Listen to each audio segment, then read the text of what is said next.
Manusia, hewan maupun tumbuhan, sebagai makhluk hidup, kita perlu oksigen untuk hidup.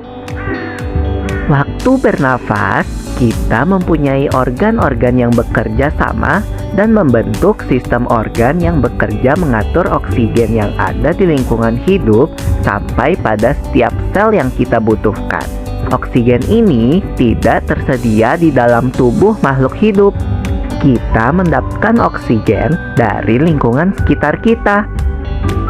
Bernafas artinya kegiatan menghirup atau memasukkan oksigen dari lingkungan hidup dan mengeluarkan karbon dioksida dan uap air melalui alat pernafasan kita.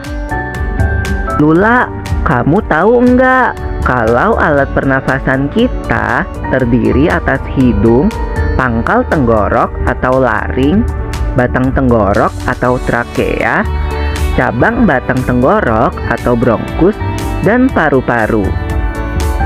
Iya, Pipo. Melalui lubang hidung, udara mendapatkan jalan keluar dan masuk ke dalam tubuh kita. Tapi, selain itu, udara juga dapat keluar masuk melalui mulut loh. Namun, jika kita bernafas menggunakan hidung, akan lebih baik loh, Pipo. Karena terdapat lendir dan rambut-rambut halus. Rambut-rambut halus ini berfungsi untuk menyaring udara yang mengandung debu, kotoran, dan kuman penyakit.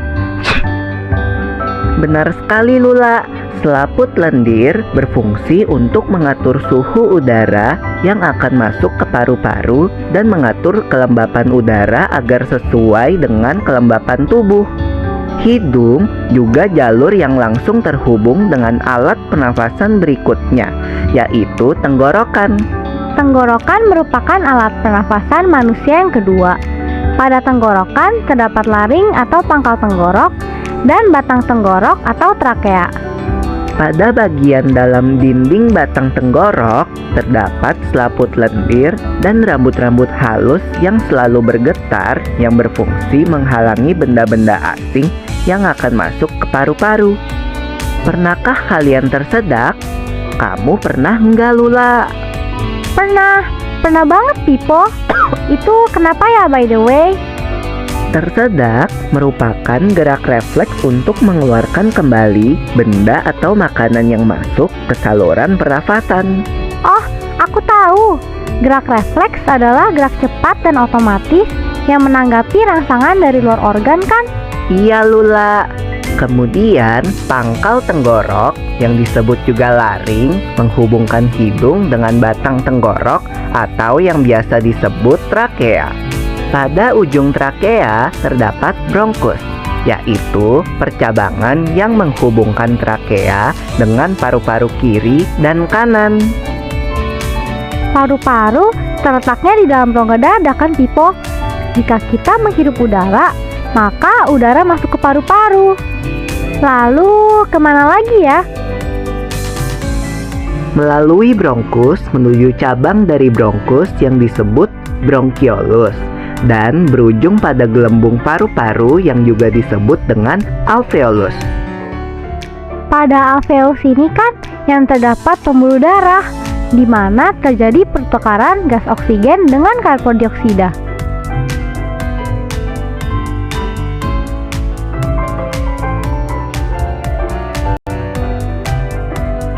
Well, Pipo, tahu gak kalau sistem pernafasan kita terdiri dari dua, kan? Yaitu sistem pernafasan dada yang umum kita lakukan dan juga sistem pernafasan perut. Jelasin dong, Pipo, apa sih perbedaan detailnya?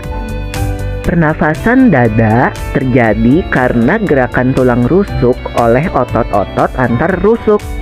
Pengambilan udara terjadi saat otot antar rusuk berkontraksi atau mengerut, sehingga tulang rusuk terangkat ke atas, menyebabkan rongga dada dan paru-paru membesar.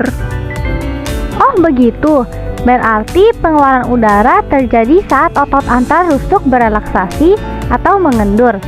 Saat itu, tulang rusuk turun ke posisi semula, menyebabkan rongga dada dan paru-paru mengecilkan.